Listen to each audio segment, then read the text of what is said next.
Why you gotta do this to me, OBS? How's it going? Excuse me. What is going on with my throat this week and pretty much everything? Excuse me. Seems. Hold on. There. No. Too high. Come on. Work with me here. There we go. All right. How's it going, everybody? Welcome to another episode of Down in the Valley. My name is Edson Ochoa, and finally, after a couple of weeks of negative results, we're finally talking about a positive result when it comes to RGVFC. So last Saturday, the Toros hosted Real Monarchs SLC. And they handily defeated them 3-1, I think, against almost all predictions, to be honest. And even if I recall correctly, I don't think I even had some sort of positivity in this match. I felt that the Toros might lose maybe like 1-0 or 2-0. I don't remember exactly what prediction I made. Excuse me, but I didn't think they were going to get a win, and they did. And I am honestly pleasantly surprised about that, because we were talking throughout all these matches, all these previous games. What was the thing we talked about the most? It was getting the ball inside of the goal, getting that last touch in, correctly. And on Saturday, the Toros scored 3 goals against Real Monarchs SLC. So it just goes to show you that this team, when they're 100% focused, this team can do some damage. The problem with this team is, and I mentioned it last week, is that the difference between teams that are right now in playoff positions and the Toros is that those teams, and don't get me started on Phoenix Rising, but they're able to get those balls on inside of the net. Whereas the Toros have had a difficult time throughout the season to be able to finish their chances, get their shots at least on target. And I think that's where we're at right now at this moment, is this whole idea of being able to finish our chances in order to try to counteract any potential defensive mistake that they make. I mean, how many times have we had, in the matches? This, for example, against Tulsa, we lost 1-0 because of a mental lapse on the defense, and we weren't able to get any good opportunities on goal inside of the net. Sure, we had some cleared shots, blocked shots, but at the end of the day, what gets us the 3 points is the ball inside of the net. And so, like I said, I really am pleasantly surprised about this result. So, just real quickly, so I was in my cousins at my aunt's house in South Houston, right? And obviously I was not in my apartment, and so I couldn't turn on my Xbox to put in the ESPN app. So usually in those cases, I'd have to use my phone. So there was internet issues that were happening for some reason.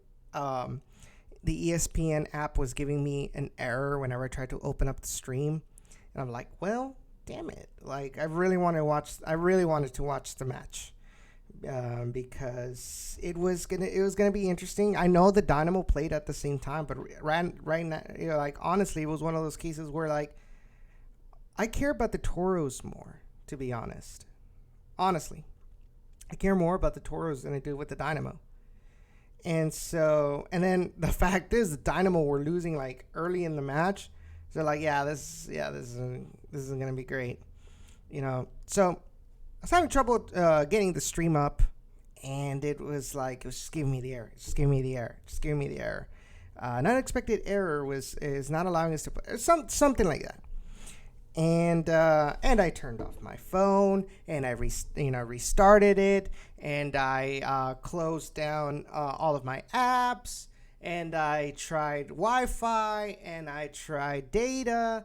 Nothing seemed to work for me to watch the Toros match. Long story short, I wasn't able to watch in that day. I was not able to watch anything from the match. And I found out, obviously, through FOTMob that Chuy Enriquez scored a goal, a penalty. Eric Bird and Michael Salazar, if I recall correctly. Correct. Michael Salazar scored the third goal. And, it was like, man, where was this team? Where was this team all season? It's just, the Toros need to be more consistent than what they've had. There's talent in this team. I'm not going to lie. There is talent on this team, and they've proved it. The problem is that this talent, at times, it tends to be very, very inconsistent. One day they'll have the game of their life, like this past Saturday, and then the next day, or in another week, they have a complete shit show. And I'm sorry if I'm using a strong word, but that's what it was. The Fresno match was a complete shit show. 5-0 loss. It was just a bad day in general for soccer-wise for me. Because Real Madrid lost 3-0 against Paris Saint-Germain. It was PSG, right? Yeah. And UEFA Champions League. And then at the same time, you had the Toros losing 5-0 against Fresno. And then Tigres losing the League's Cup final to Cruz Azul, the team that had been notorious for losing a lot of finals. And we lost against them a final, and it's like, oh, that's just ridiculous. It's gonna be a solo episode for me. Jacob is currently working right now. He's at work right now, so he is not available on the show tonight. So it's probably gonna be a short show. Just gonna talk a little bit about these matches, about the team, or talk about the match that's gonna happen this Saturday against Orange County SC. And pretty much, is there any hope for this team to make playoffs? We'll talk more as we go through the episode. Going back to the Fresno match, it was just like, I understood, there was going to be a change in the lineup because they had just played. What was it, the weekend before? That Sunday? Was it Sunday? Yeah. Yes, when they lost against Sacramento Republic in Sacramento. That was on a Sunday. And then they played on Wednesday. So there was going to be a shakeup. Our usual starters were not going to start. We're going to see some bench players, some reserve players playing out there.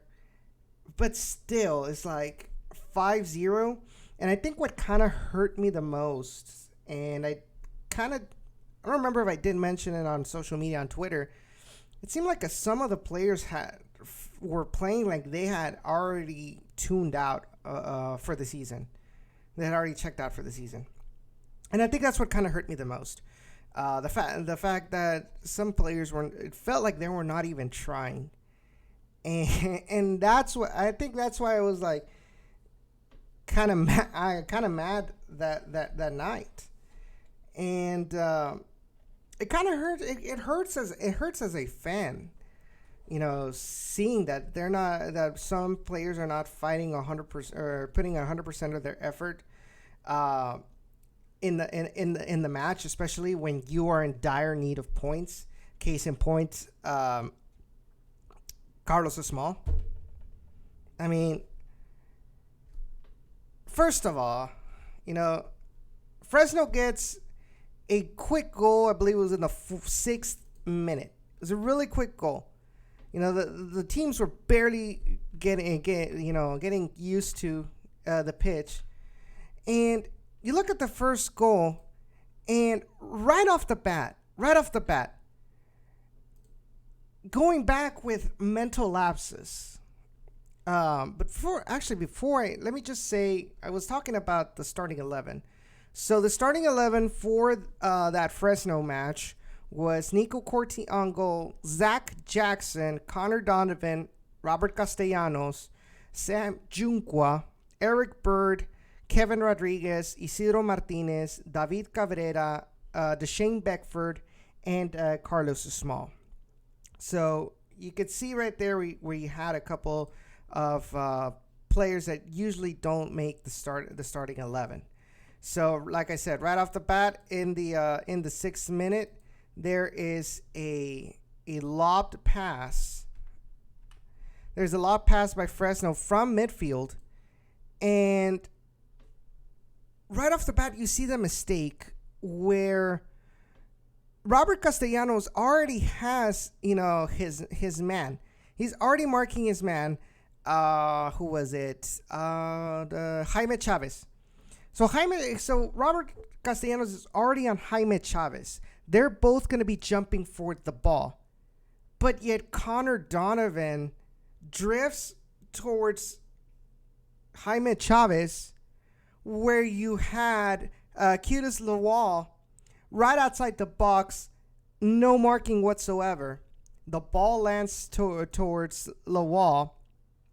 He gets past Zach Jackson with a flick, which I'm not going to blame Zach Jackson for that goal. Why? Because he was making the right run. He was trying to intercept, making sure that Lawal did not have a clear shot on goal. But Lawal makes that feint towards the left, towards the outside, and obviously he's going against his momentum. And you would think that with the touch that Lawal made, you would think, oh, he closed down his shooting angle too much. It's at an awkward position. He's not going to shoot. You have somebody out there he's probably going to pass it to. But Lawal manages to get the shot. It grazes past the first post. And like I said, 5 minutes, 23 seconds later, or 5 minutes and 23 seconds into the match, we're already down 1-0. But I go back to saying it. It's those mental mistakes. Actually, let me see. I know I did it last time. Hopefully I can do it again. Okay. All right. Yes. Actually. Okay. No, that is not what I wanted to move. No. Jesus. All right. No. All right. Can I move you? Why can I? There we go. Finally. All right. Now I have to. No. I think it should be fine. All right. I think we should be good there. All right. So let me go back and show you what I'm talking about. Okay. So this is the beginning. This is the beginning of the play right here. Right. So it's a long through ball over to Jaime Chavez. You can see right there where okay, can you all see my mouse? Okay, I think you can. You see Robert Castellanos right here. He has Jaime Chavez covered. Well, in theory, he has him covered, right? So at least put some pressure on Jaime Chavez. You would assume that Connor Donovan should be, or at least somebody should be covering Lawal right outside the box. Connor Donovan sees that, like I said. He tries to cover down. So does Zach Jackson. And Lawal, like I said, moves towards his left. And then in an awkward angle, takes that shot that goes inside of the goal. So now you have a visual representation of what I'm talking about. But like I said, I'm not pinning the blame on Zach Jackson. This was more of a Connor Donovan kind of thing. And I hate I point out, I say names, right? But I honestly do not like, calling players out. No, come on. All right. Where am I? Am I doing this right? Okay, there we go. Just want to make sure. Hey, how's it going? How's it going, Jake? Thanks for tuning in. So, anyways, going back to what I was saying, man, I'm telling you, I have to. I think it should be fine like that. All right, there we go. Sorry for all of this stuff. Anyways, so moving on, and hold on. No, hold on. Sorry, have to get used to this. Technical errors. I'm trying something different. All right, just what's going on? There we go. All right, I think we should be good now. Sorry, wanted to try something different out since I have the capability to do so. As you can see, I'm not being very, very good with it. So, anyways, going back to this play. So this is the penalty in the 24th minute, and this is Deshane Beckford that takes in, from the left side of the field. He's got 2 players on him. He's able to get past, and there is some contact. The Fresno player, number 28, hangs on to Deshane Beckford's arm and causes him to trip, which causes the penalty. Which, okay, all right, it's 24 minutes. You're just down 1-0. You have a penalty in favor. All right, this is the best time, and that's the best angle right there. You can see where Deshane Beckford's foot gets trips over the defender's leg, right? So it's a penalty. It's a penalty. There's no doubt about it, right? But like I said, perfect opportunity to get back in this game. And then Carlos Small is going to take the kick.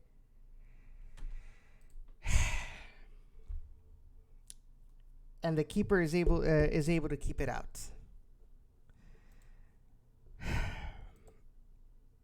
To me, it seemed like penalty kicking is hard. I always miss my penalty kicks in real life, okay? So I'm not one to say that I'm an expert at kicking penalties. Just leaving it out there, right? But,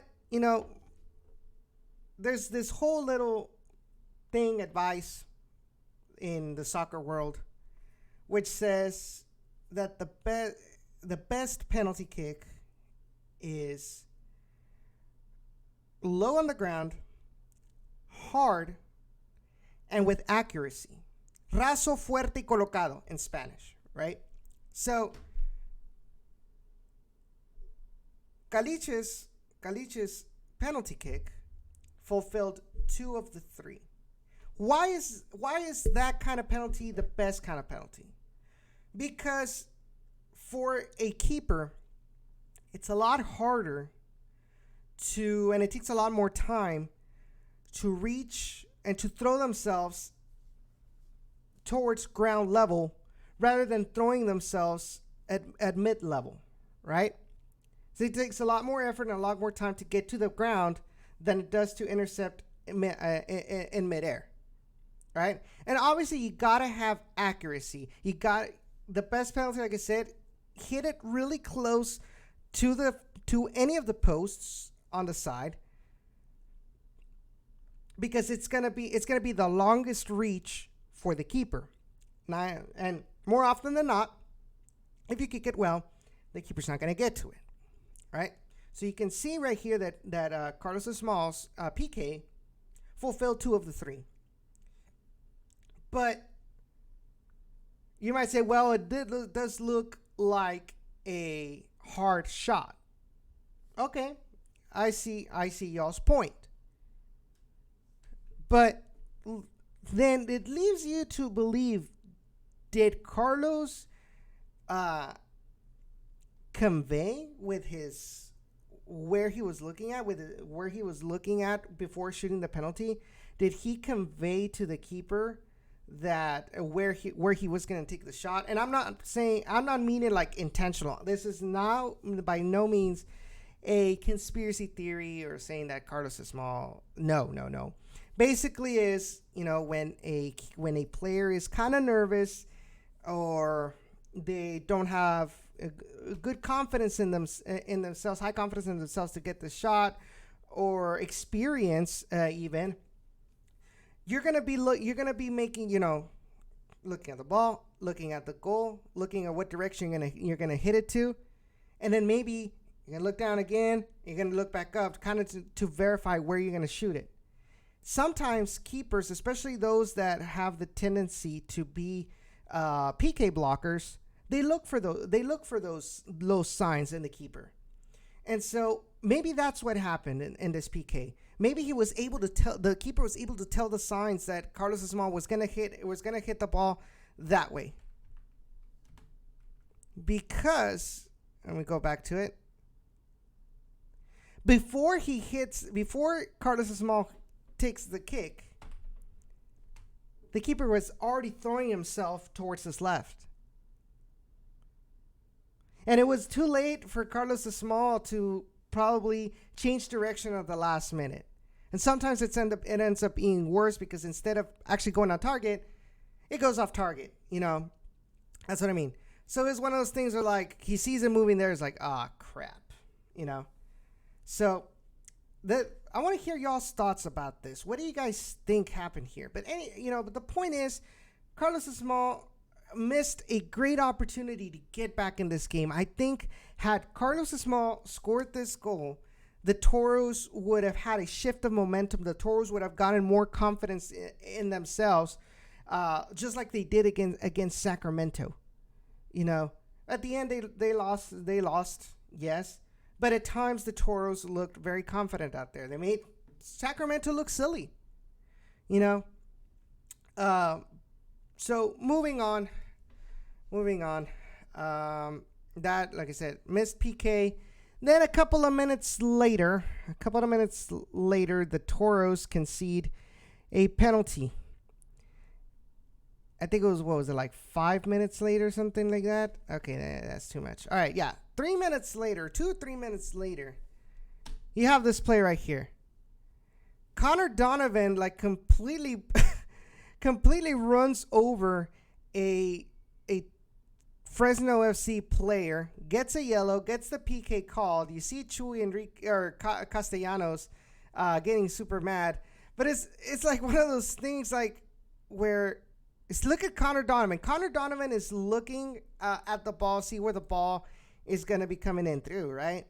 And maybe he lost, he lost sight of where the attacker was, or the attacker slowed down on purpose so that Connor Donovan can run him over. At the end of the day, like I said, 3 minutes later, Toros concede a goal. They had already missed a penalty kick. Now they concede a penalty kick against them 3 minutes later. And Fresno FC is able to get the go-ahead in the 29th minute, winning 2-0. And it was a similar penalty kick to Carlos Esmal's, as you can see right there. The difference is that the Fresno keeper was able to figure it out and kind of anticipate, whereas with Nico, it was more of a reaction by of where the ball was heading rather than an intuition. And that split second or less of a second of delay, that's enough time. That's enough of a difference to whether you're gonna make the save or it's gonna go in the goal. That's basically what it is. So now, 43rd minute, we're down 2-0. This is a breakaway by Fresno. You've got 5 RGB players, and 4 Fresno players in the counterattack. But look at this. You have 4 players. You have 4 players on the left side of the field, and you have poor Zach Jackson over here all alone against this guy and then watching this guy over here. So you got Chalene and Connor Donovan marking this guy. I think that's Chuy and David Cabrera in this general area. No, that's Castellanos. Why do I keep it's that risk. Robert, sir, either one of you's got to wear a different color, Chuy or Robert. You got to wear a different color because in this replays, I'm confusing the both of you. So, anyways, you continue on the play. The ball gets to where, like I said, the area where Zach Jackson is. He gets feinted out by number 9. 4 players are still on the left side of the field. And Zach Jackson, he sees that player that's coming in through the left-hand side. But there's nobody else to help him. So his first intuition is, I'm going to prepare myself for the pass towards the outside of the field and be able to intercept it, right? But the attacker sees that, and instead of passing it over, he feints back inside and prepares himself for the shot. Now remember, Zach Jackson is by himself. He's got 2 players he has to mark. So he knows if I go up right away towards this player, number 9, I'm gonna get beat. I'm gonna get burned. And the other player's inside. He's onside. Actually, he might be offside. But at that point, you have no idea where everybody else is. So you just see that you got somebody's going to be left all alone over there and then over here. So your first intuition is, okay, I can't burn myself going over there because he's going to pass it to his teammate and he's all alone right in front of goal. So I need to be sure if he's going to pass it to at least be prepared. What does this mean? It means that Zach Jackson leaves a lot of space in front of number 9 to be able to prepare and take the shot successfully. As you can see right there. Nico, I don't know what happened with Nico, to be honest. I don't know if he was not expecting the shot, but he didn't throw himself. Like I said, 45 minutes. This was before halftime and 3-0. It's just that game was full of disorganization out there in the back. It's already 3 instances of disorganization in the back line. All right. So now we go over to the 60th minute. Once again, another shot or another play where the Toros lose the ball in the transition from defense to attack. Costa, I think that was Costa. Yes, that was Costa tries to look for Eric Bird with pressure on him. And the ball lands towards number 13. But here's the thing, though. Look where Sam Junqua is. Junqua's over here. He's close to the midfield. Castellanos is over here. There's nobody being able to mark this guy because Junqua is over here preparing, kind of help opening up the space in order to help the attack. So they left this really vulnerable here. Connor Donovan is guarding number 20, which is, that's a plus. Okay, that he's where he has to be, behind number 20. I'm assuming that Zach Jackson is guarding number 3 like he should be. But it's this whole Castellanos being out of place because of that lost ball in transition. Junqua being out of place, trying to open up some space in building the attack. Chuy's over here trying to at the edge of the field as well. You got Eric Bird, and then Kevin Rodriguez and Isidro Martinez, well, they're where they're supposed to be. It's Junqua. It's Junqua that's extremely out of position. But it's not out of position where like, oh, he doesn't know where he has to be.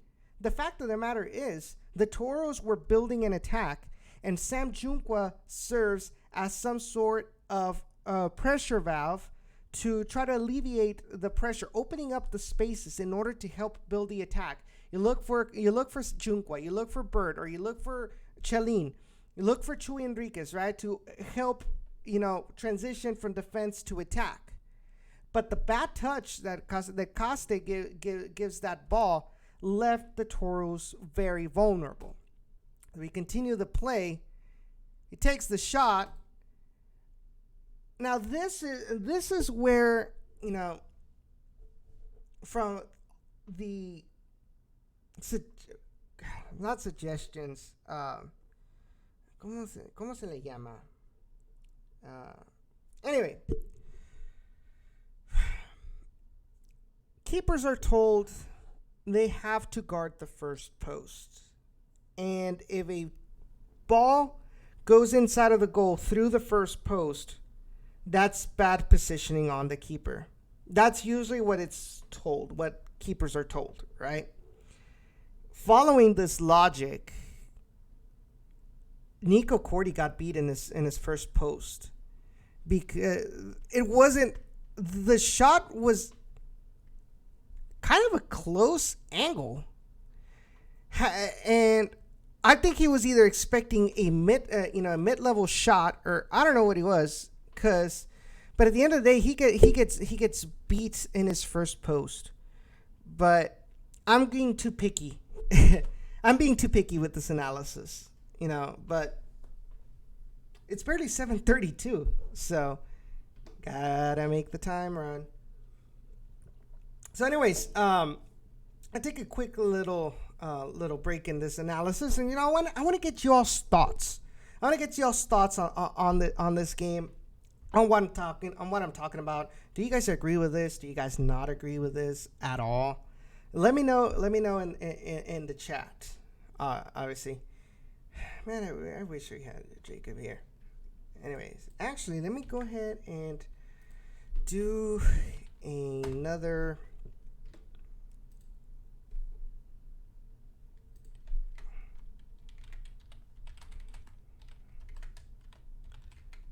Let me tweet out something.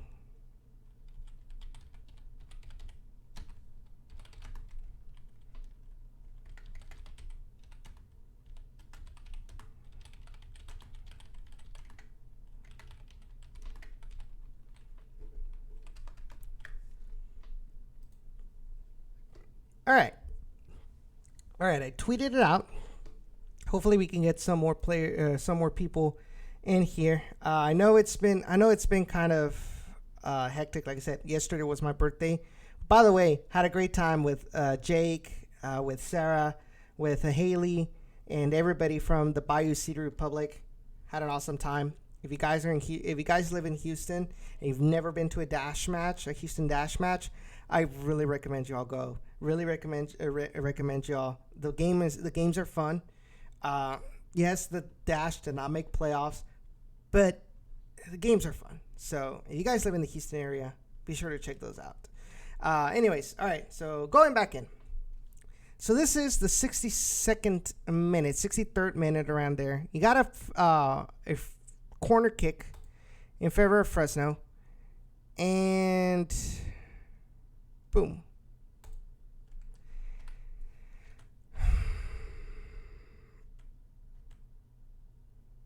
I honestly don't think anything could have been done there.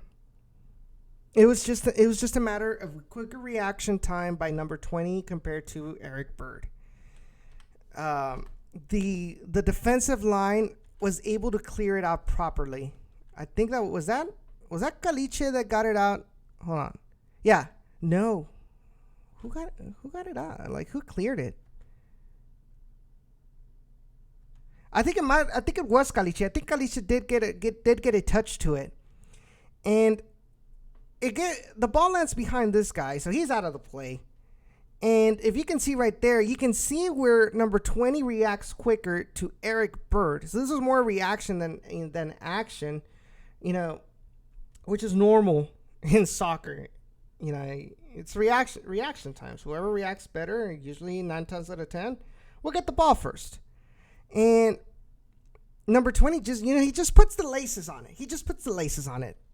And he gave it enough power and accuracy to put the ball in the direction of the goal. It's just simple as that. There's no blame to anybody specifically in this particular play. This was a really good shot by number 20, honestly.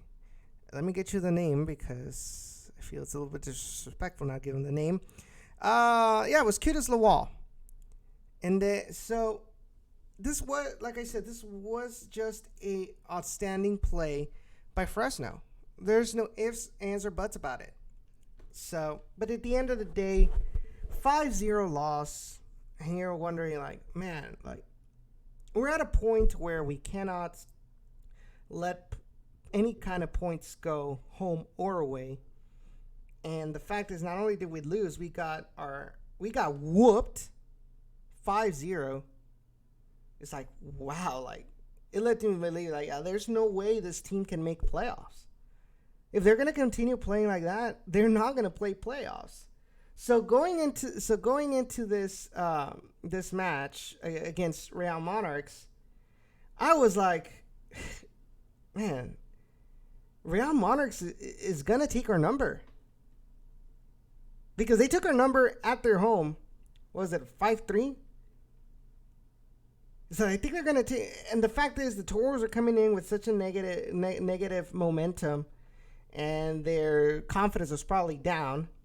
Like I said, it felt like some players were kind of tuned out or checked out of the season. Of course I was negative.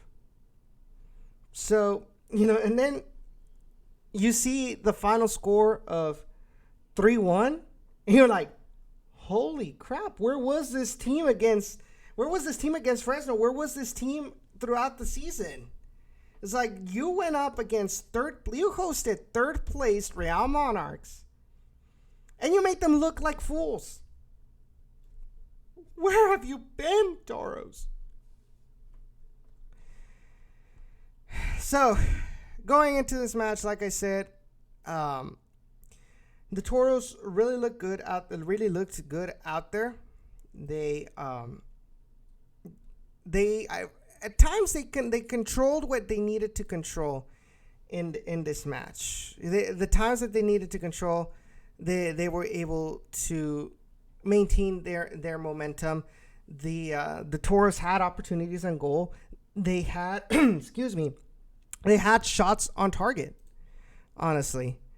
And so it felt like a second wind, como si la Rosa de Guadalupe hubiera salido y ya la brisa y todo eso.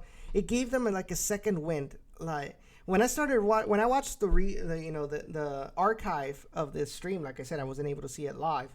When I saw the archive on the stream, I was like, wow, like this is the Toros I want to see. How's it going, Dad? Hello from Carrizo Spring, Texas. I'm going all loner today. Like I said, Jacob had work today, so I'm flying solo tonight.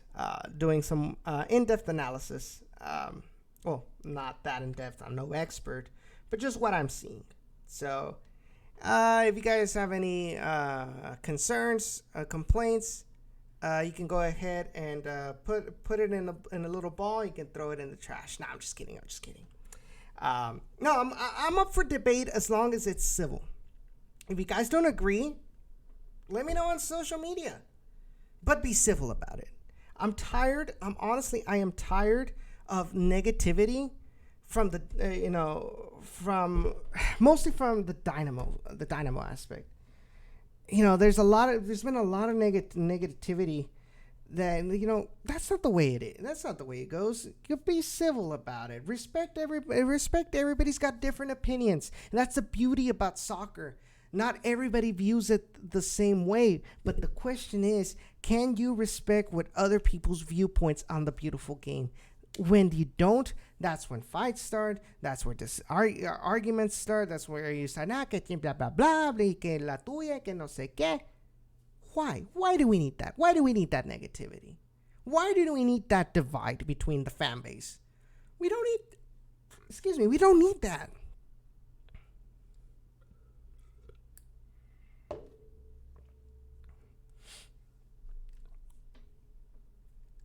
CCXSFVVF.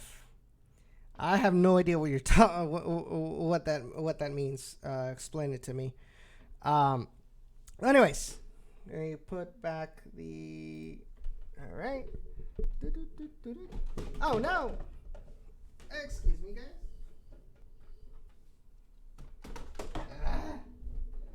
Sorry. All right. Now, lift up a little. There we. No, lift up a little more. Come on. No, that's too much. All right.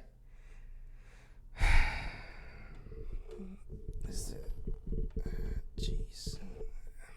Jeez. All right. I think it should be good enough. Okay. All right.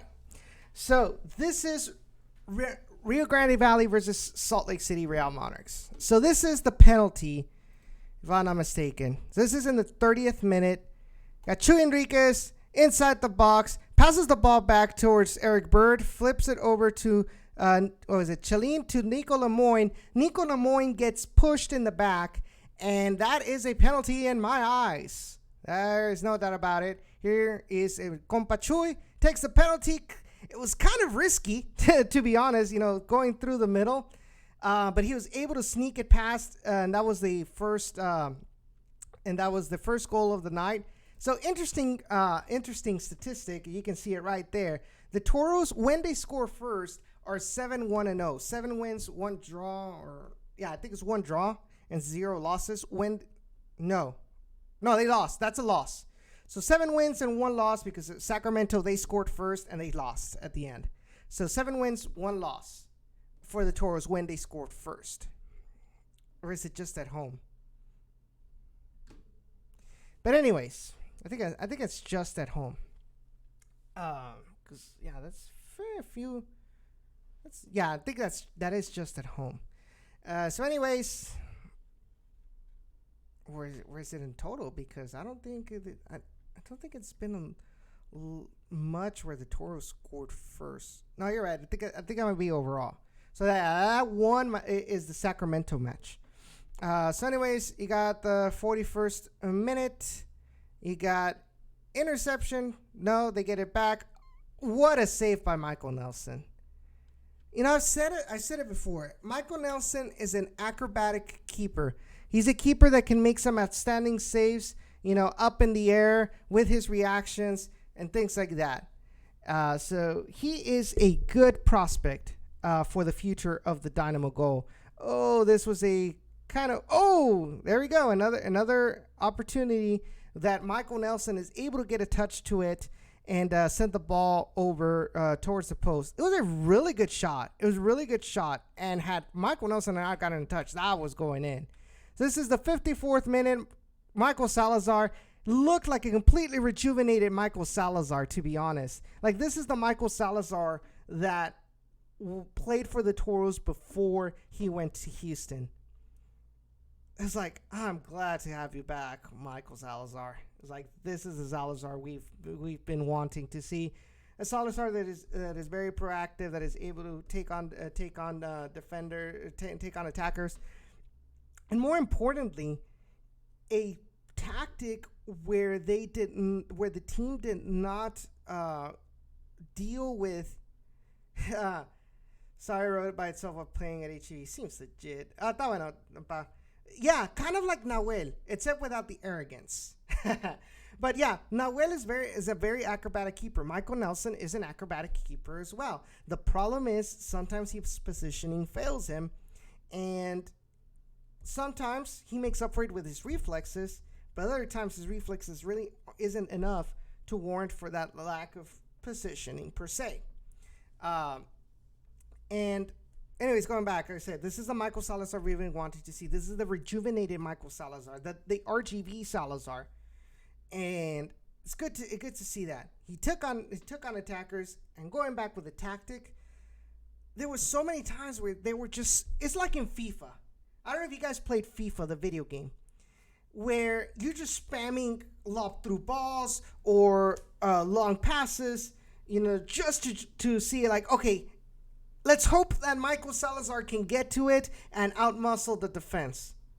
It didn't seem like they did that a lot in this match, so, and which is good to see.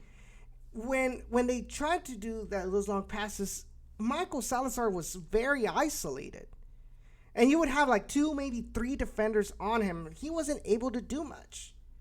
And here you can see where Michael Salazar is being helped out by Chuy, by Eric, by Nico Lemoyne, by Junqua. There was a lot more connection between the players in this match. So whatever change Coach Echeverri did for this match, I hope it continues, to be honest. I liked what I saw. And you can see here, Michael Salazar takes on 2 defenders. Excuse me, man. I was hungry, but I should never eat right before a broadcast. Or get thirsty, for that matter. And Eric Bird, all alone inside the box, he gets the ball, gets a touch to it, makes the shot, gets past the keeper. So in the 55th minute, Eric Bird scores the second goal of the night. Like you see, here's the replay. Michael Salazar takes on 2 defenders, takes on a third one, passes it to Eric, takes a really nice finesse shot, 2-0.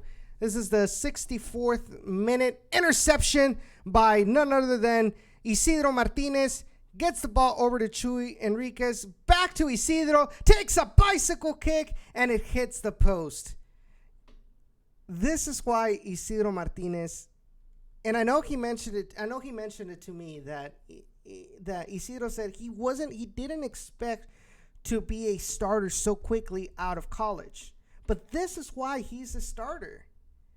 The vision that he has to distribute the ball, to intercept the ball, to be not only defensive and offensive, he's a good talent. He's a good talent to become the next box-to-box midfielder for Dynamo and right now for RGV. So, and then looking at this, like I said, Chuy Enriquez is able to get a touch to it. The ball was hit by number 81, and he had enough confidence in himself. Isidro had enough confidence in himself to go for that bicycle kick. And if that had gone in, there was no doubt that this goal would have been goal of the week. 75th minute. Look at that connection. Look at that wall, la pared, between Michael Salazar and Chuy Enriquez.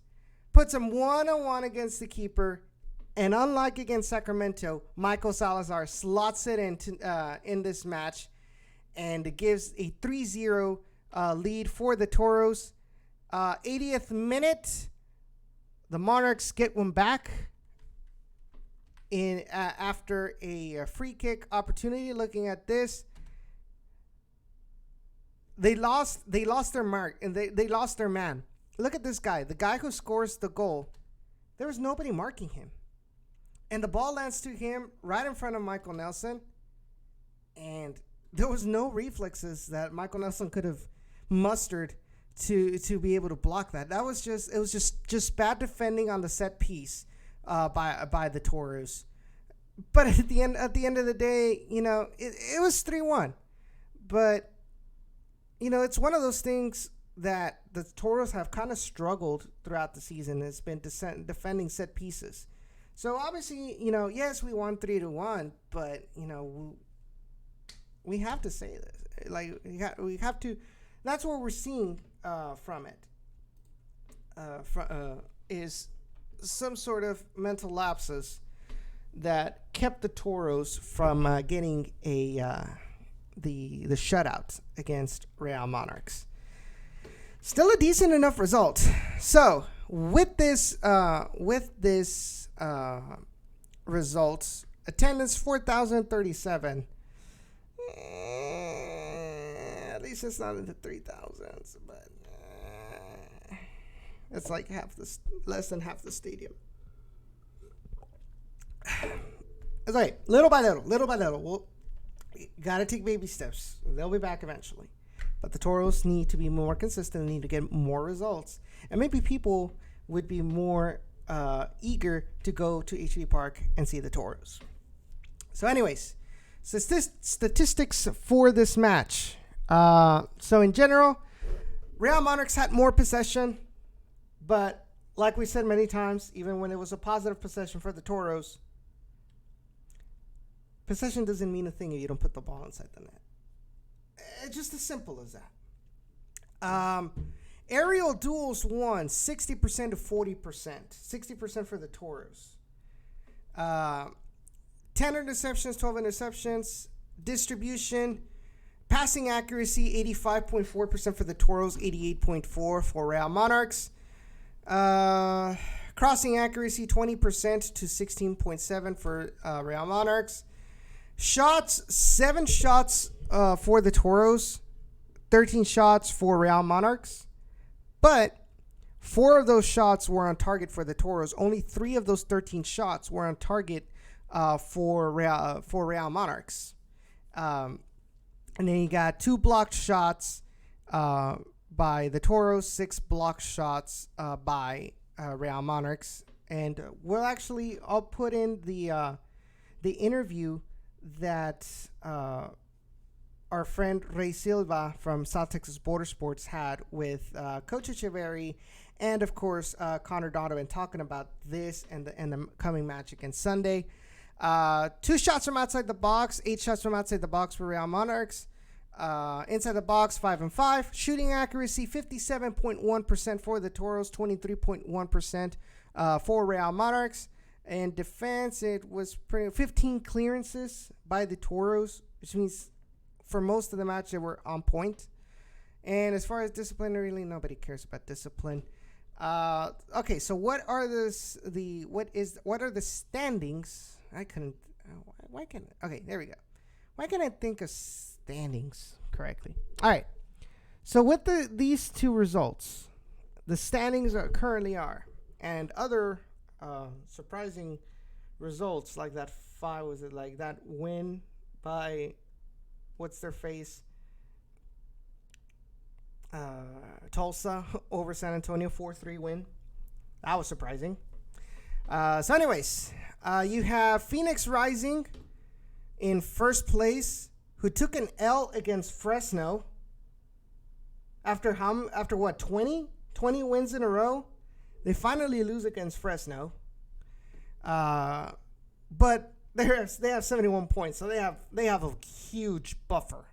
Nobody's taking first place away from Phoenix Rising. They have already clinched the what is it? I think the Y means that they have clinched the supporter shield or whatever it's called.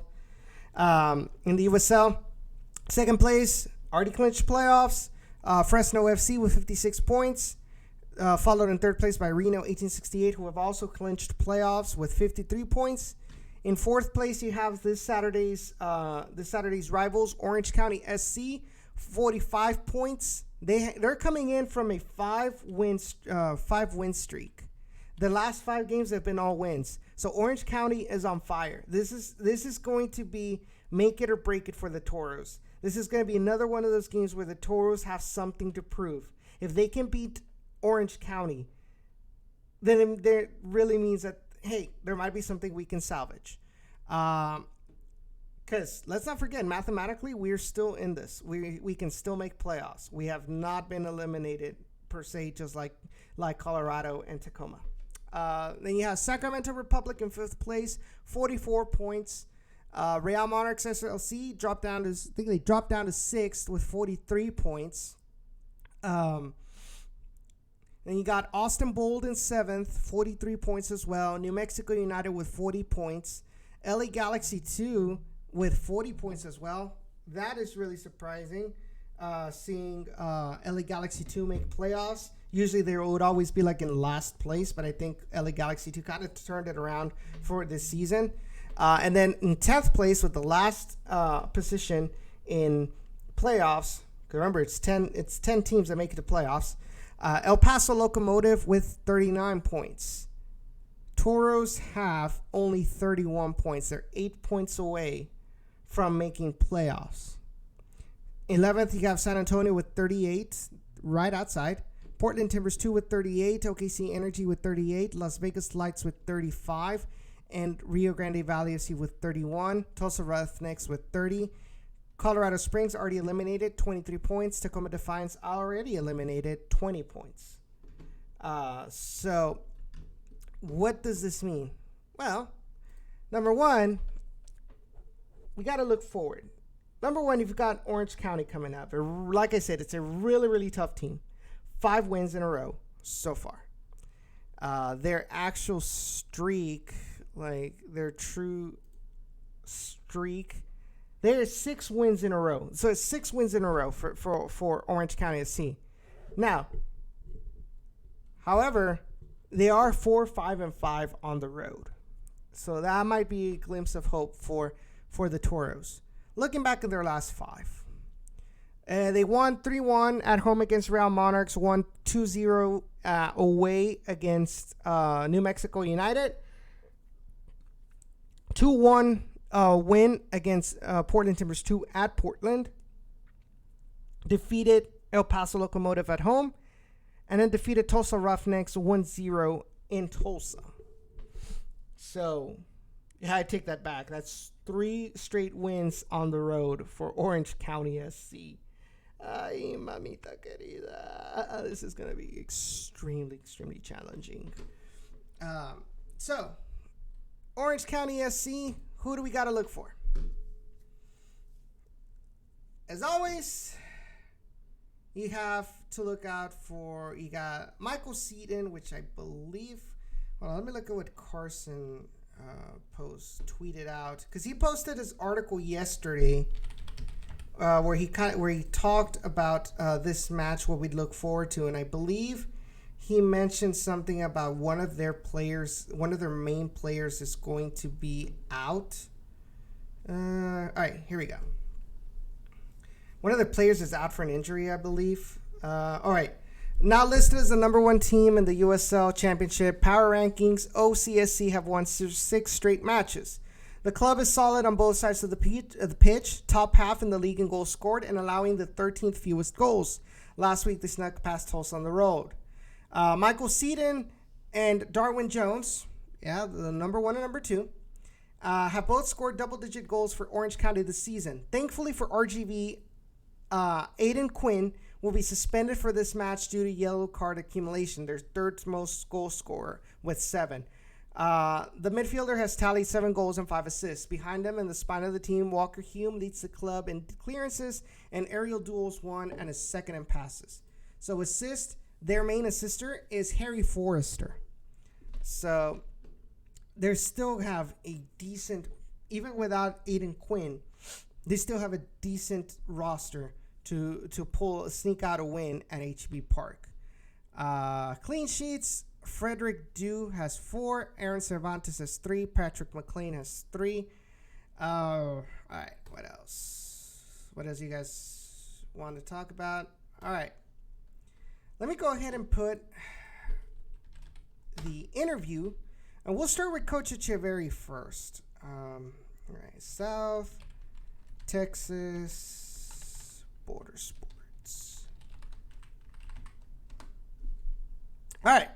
So here, the first one we're going to show is Coach Echeverry.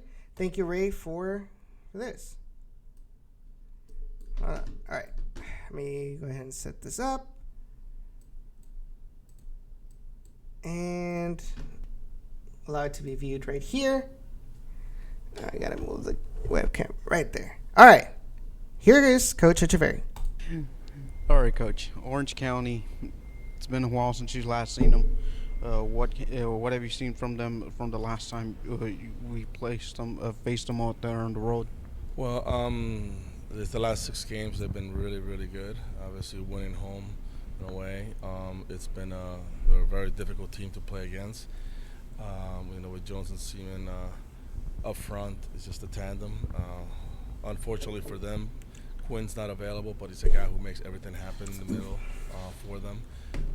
They're just a veteran, solid team. You know what I mean? I think the last game they played Portland, you know, when you look at the roster, I think they had one 23-year-old, and the rest of the team was over 27. So you know that it's a team that's very experienced, and right now they're turning it on. So it's definitely a quality side, well coached by Brendan, who's an old teammate of mine, and you know, I think it should be a good game. Now, the defensive line the last time out seemed very solid. What have you told the defensive unit at practice this week that you gotta make that you want them to focus on this week? Well, it's making sure that we reference those two players that they have up front. You know, they're very athletic and strong. They make very good runs and play well off each other. So you know, it's not all the time where you're facing two guys that are that athletic playing together, you know, side by side. And so you know, it's something that is of concern, and it's something that our guys have to be completely in tune and concentrated for 45 minutes at a time, because those guys can get away from you relatively easy, and they don't need too many chances to put the ball in the back of the net. What adjustment needs to be made when you're facing a team that you said is pretty offensively sound in front with the two attackers to be able to control the pace like we did last match and earn another home win? Make sure that the back line is kind of focused and not giving up any easy plays. Throughout the week, what do you talk about in the tactics for that? It's about winning the ball in certain spots and not giving them space. I think when you give them time and space to do whatever they want, then that's when they can carve you up, and so that's important. It's not losing the ball unchallenged. You know, if you're giving silly mistakes where you're giving the ball away when you're not even under pressure, it becomes very easy for the other team to counter you. And like I said, with those two speedsters up front, it's difficult to contain them when you're not organized, because you know, usually when you have the ball, you're opened up, and so for those 3, 4, 5 seconds. When you lose the ball, if you're not organized and if you don't reference them, they can easily get away from you, and that's when they can punish you.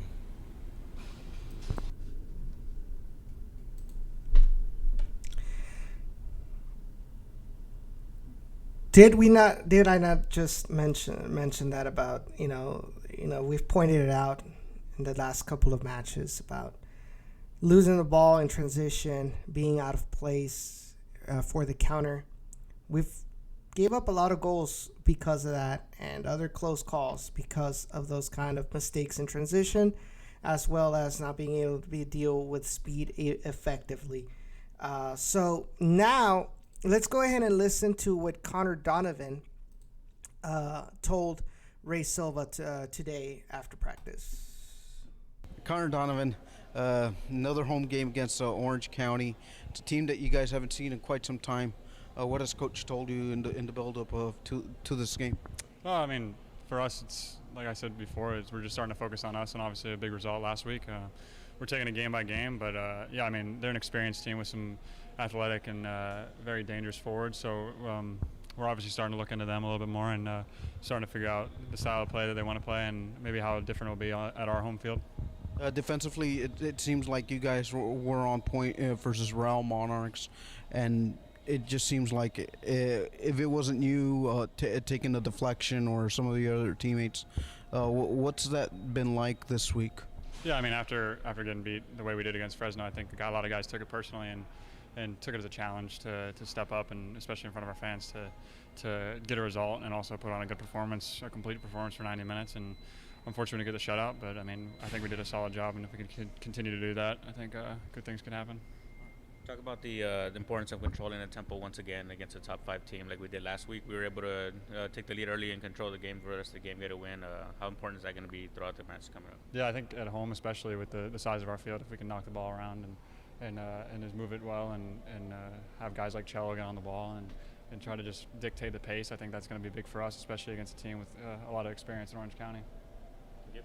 Wow, look at that. That's how you handle pressure. Oh boy. But yeah, so that's what Connor Donovan was talked about for this match against Real Monarchs. What they can implement against Orange County SC, and the third person that Ray talked to was Nico Lemoyne. So let's go ahead and listen what he had to say after practice. Nico Lemoyne, it seems like your offensive game has improved these last few weeks. You've scored and you've even caused havoc in the defensive end. Can you talk about a little bit of your improvement of the game and what's been due to you improving a little bit on the offensive front? Yeah, I think we've just been playing more together as a unit, and things have been clicking a lot better. So I think, especially at home, things have been clicking a lot better, and guys have been trying out different stuff, and it's just been working. Now it just seems that you've been a little bit of a catalyst, seeing more playing time. How has that helped you improve just being one of the forwards on the team? I mean, yeah, it helps you improve a lot once you get game time because nothing compares to the game. And it's nice to be out there on the field with the guys, and yeah, it was nice to get 3 points last weekend. How do you apply your playing style, especially up front with Carlos Small and sometimes Jesus Enriquez, to add kind of dynamic to unbalanced defenses and kind of control matches like we did last match? Yeah, I like playing with those two guys a lot. Chewy, when he plays in the 10, he can be really dynamic and play off him, runs in behind, and Carlos is another really good post-up kind of guy, 9 that can hold up the ball really well, and you can play off him a lot. So you really like doing that. Sir? So Nico brings up a good point about getting playtime together, the chemistry. We've talked about this before, getting more chemistry with these couple of guys. And also an interesting point, I did see sometimes that Chewy tends to, whether by design or he kind of drifts there, but it seems like Chewy I've seen him a couple of times more and more in that 10 role, in helping distribute the ball. Obviously, we see him on the wing as well, but we kind of see him more on the number 10 role now that Wilmer Cabrera Jr. isn't here. It's kind of interesting to see, and I do see what Nico Lemoyne is saying, that he brings a dynamicness to that number 10 spot. The fact that he is not a stationary number 10, that he's a drifter, that he drifts around, that unbalances defenses as well. So I think that might be one of the keys why Real Monarchs looked kind of bad defensively against the Toros. So that's 8 o'clock, 8:08. All right, my prediction for this match.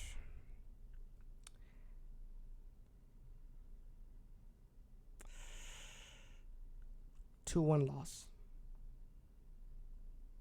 I think it's going to be a 2-1 loss against Orange County.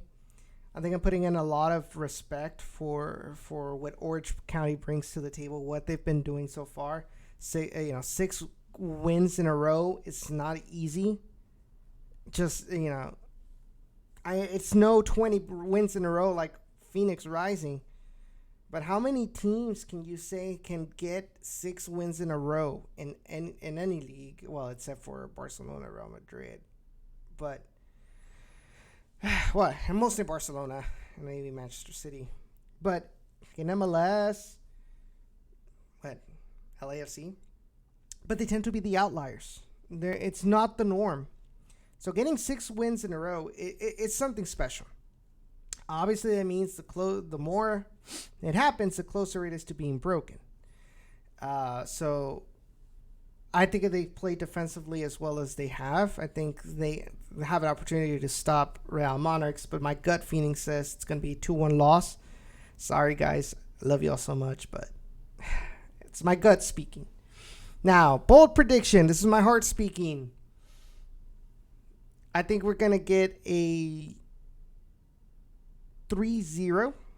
Actually, no. 2-0. 2-0 win over Orange County. We get a clean sheet. We defeat team number 3 in the Western Conference. We get closer to, hopefully, we get closer to trying to fight for a playoff spot. The only bad thing about it is, so let's take a look. Back at our standings. All right. if we win against Orange County, actually, Orange County's fourth. But if we defeat Orange County, we're still in 15th. Because Las Vegas is 4 points away. We're still going to be in 15th with 34. Las Vegas is going up against... Colorado Springs Switchbacks on Saturday at 7. So they're going up against the Switchbacks in Colorado Springs. So they have an opportunity to continue to at least maintain that distance from the Toros, if the Toros win, obviously. So it's going to be a really tough hill to climb if the Toros want to make playoffs. They would have to pretty much be perfect from here on out to the end of the season and hope that somebody along the way, whether San Antonio, Portland Timbers 2, El Paso, OKC, and Las Vegas, falter. But once you start having to rely on somebody else's results, and it kind of falls out of your own hands, and it becomes really hard to get back on it. So, having said this, the rest of the schedule for the Toros, and we'll talk more in depth as we get through the season, and Jacob gets back hopefully next week. But here's the rest of the RGVFC schedule for the 2019 season. Obviously, we're going against Orange County this Saturday. And then on October 5th, they visit New Mexico United. Tough match. Then Sunday, October 13th, they visit OKC Energy. And then on the 18th of October, they come back home for the season-ending game against Portland Timbers 2 on a Friday at 7:30. Really weird on a Friday match. But that will probably be the end of the season.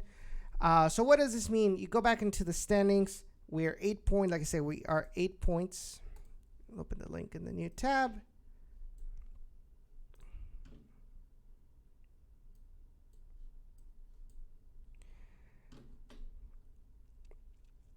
It means that if the Toros lose against Orange County, you only have 9 points left. You would only have 9 points left to rescue or to salvage in this season. If the Toros lose and El Paso draws against Sacramento or wins against Sacramento, RGV season is over. It's as simple as that.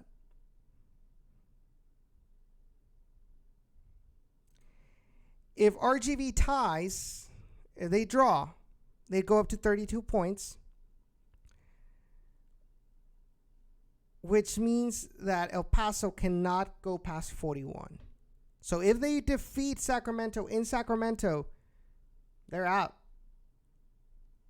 The only thing that can keep them afloat is a win, because that would put them in 34 points. With 9 points left, the 10th place would have to... 9 points left would have to... What is it? 34? Yeah, 34 plus 9. You're looking at 43. Yeah, so El Paso or whoever is in 10th place, the magic number is 43. Even if the Toros win all of the games left in the season. No. Am I saying this wrong? No, right? Because there's 12 points left. We are at 35. Or we're at 31 right now. With 12 points, 43. Yes, 43. So magic number is 43. If New Mexico, LA Galaxy 2, or El Paso Locomotive make it to 43, Toros are out. And right now, like I said, El Paso's only 4 points away. With 4 games left, they're only 4 points away. But that has to deal with, can the Toros win all the 4 games that are left? Una auténtica tragedia tiene que pasar. Everybody on top of them for the Toros to make the playoffs with winning the rest of the 4 games. Now, does this mean we should give up? Hell no. I want this team to fight till the end. I want this team to play spoiler. Spoil the rest of the season for Orange County, for New Mexico, for OKC Energy, for Portland Timbers 2. Remember, Portland Timbers 2 and OKC Energy are both also looking for a playoff spot. They're trying to salvage something too. Portland Timbers 2 is 1 point away from Portland. 1 point away from Portland Timbers. There it is. 1 point away from El Paso Locomotive, who's in 10th.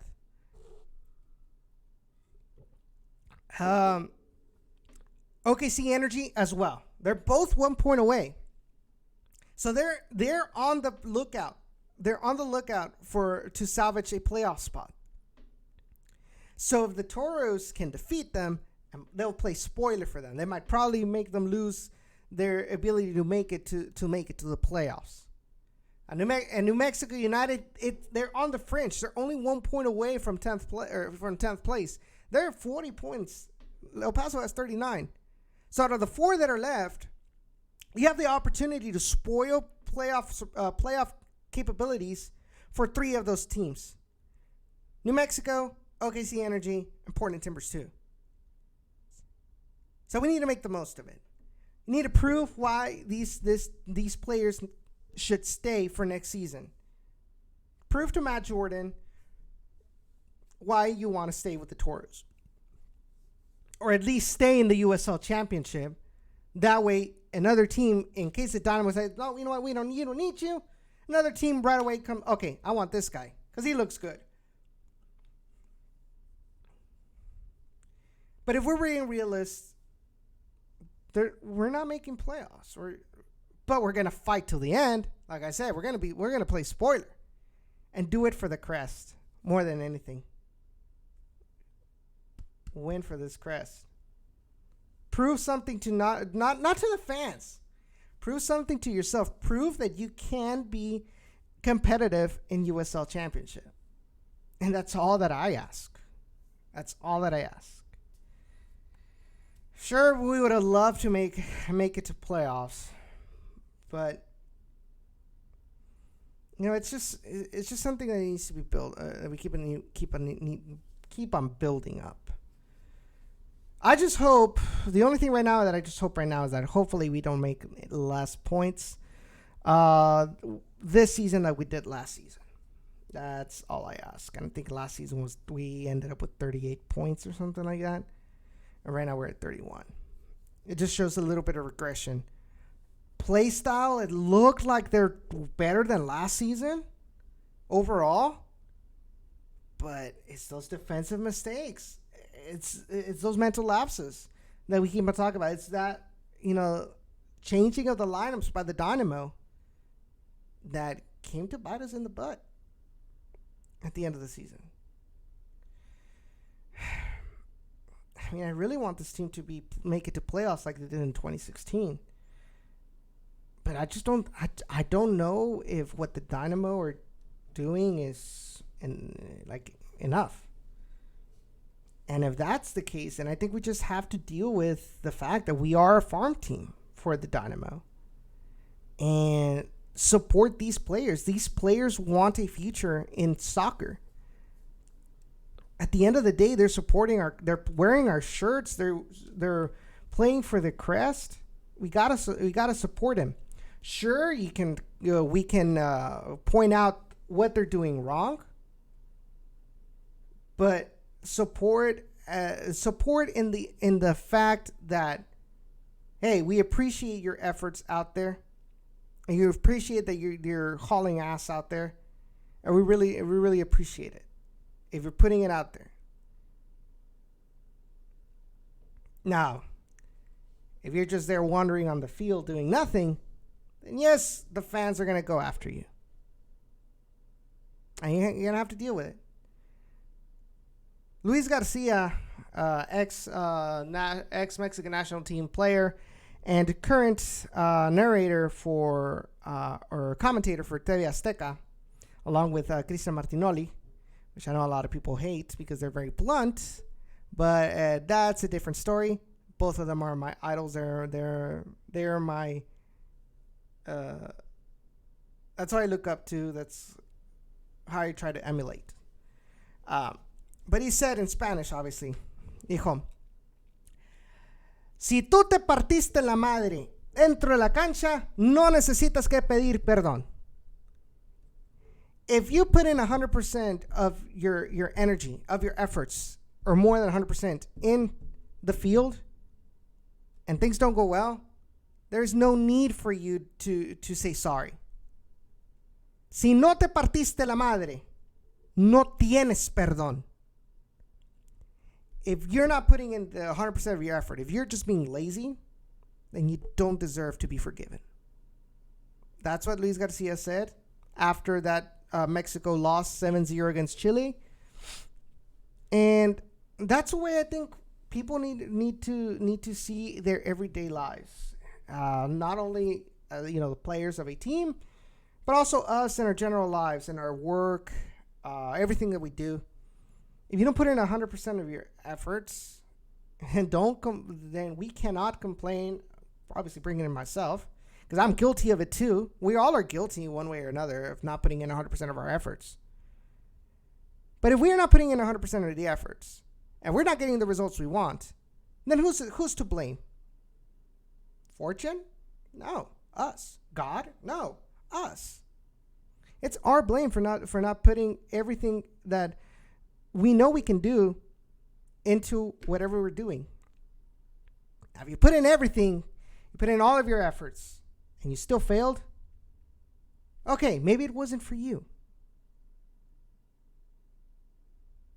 And I think that's what Luis Garcia was trying to get here.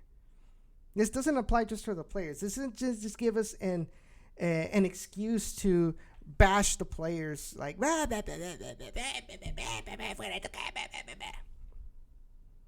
Of course we can say, hey, I didn't like the way this player played. I didn't like that he didn't put. And I'm guilty of it this season. I'm not gonna lie. I got called out for it, and I admitted it. Okay, they called me out for it. I said it's true. I'm sorry. I'll be better next time. I shouldn't have said what I said. You build up, move on. If you learn from that experience, you learn from that. It's about to be 8:30, and I think it should be good enough for the show, because we've already talked pretty much about these three matches: the match against Fresno, the match against Real Monarchs, and the upcoming match against Orange County. Did the interviews, courtesy of South Texas Border Sports. Really appreciate all his efforts in going to practices and getting all of this footage for the fans to listen, to hear coach, to hear the players talk about after the games, and of course as well as during the practices. But I think it's time to call it a night for now down in the valley. I really appreciate y'all's support. I know it's been kind of everywhere these past couple of weeks, and I really would like to have some sort of consistency with our airing dates. But as time goes on, starting to learn more about podcasting. So hopefully next week or next season, we can be more consistent with the shows. We can actually upload our podcasts up back on streaming, Spotify, Stitcher, Apple Music, Google Podcasts, etc. Hopefully, we can get some sort of rhythm come next year. Guys, don't forget as well to vote for your favorite Toro player for the Down in the Valley Player of the Year award. We will be giving out a trophy to the winner, hopefully in the last match before they leave for vacation. So be sure to go ahead and go vote for your favorite Toro player. He will get, like I said, an award, and just to let you know, it's the fact that you guys as fans, you guys had a part in whoever won, and I think that'll give them some extra motivation that the fans actually are paying attention to what they're doing out there on the field, and I'm sure they'll be very appreciative. Of that. Having said all of this, I do want to make a huge announcement. This past couple of weeks, like I said, haven't been kind of great for me. It was one of those things where I kind of self-reflected how I was doing personal life, work, the podcasts, and I felt I was stretching myself too thin. And then, with this whole thing about, the Dynamo fan base being split and being a lot of tension between both factions of the Dynamo fan base, I just didn't feel comfortable being a voice of opinion, being in the front lines of opinions for the Dynamo. I think it was getting to my head to the point, like I said, I almost had like a breakdown 2 weeks ago. So, official announcement: I've decided to step down from Generation Orange, effective immediately. I really am appreciative of everything that Sean did for me, both personal in the personal life and as a podcaster for the Dynamo. I'm very appreciative of all the help he's given me and Generation Orange, and for Down in the Valley as well. But it's just one of these personal decisions that if it's for my own sake that I've decided to go through this. Like I said, I really thank Sean for everything, and wish him the best of luck with him and whoever is going to be my replacement in Generation Orange. We hope we can continue to kind of help each other in some way or another. And but having said all of this, really appreciate all of y'all's support, all of your words of encouragement. I appreciate everybody who checked up on me the last couple of weeks if I was okay. I know I wasn't really good in answering back, but I just needed some time to kind of reflect on what I wanted to do. Now that I've made my decision, like I said, I appreciate for y'all checking up on me. And obviously there's no hard feelings on anybody at all. There's no hard feelings. You guys, I love you guys in the Dynamo Discord. I love you guys in Dynamo Fans for Change. And everybody that I've met in these last couple of years on Dynamo Twitter. But cycles come and go, and I just felt that my cycle in Dynamo podcasting had come to an end. I just want to focus on my personal life and with Down in the Valley, which is my baby, and of course helping out with some 4-minute capsules in Spanish with my friends from Mente Futbolera. But full-time podcaster for Dynamo, I'm burned out on that. Maybe in the future I can decide to come back to it, but in this near future for this upcoming season, full Dynamo podcasting just won't be for me.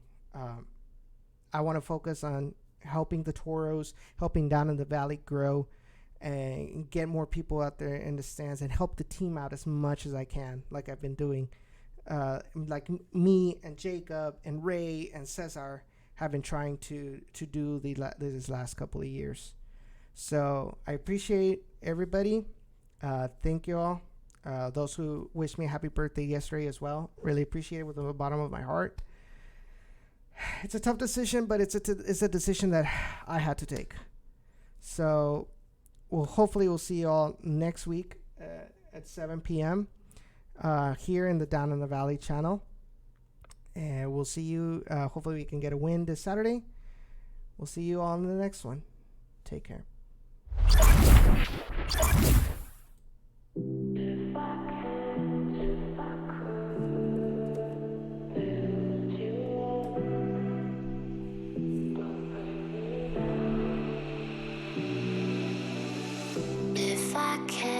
If I could build you up,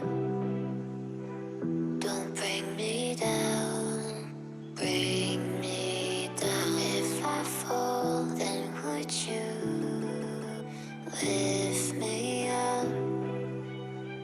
Would you lift me up or bring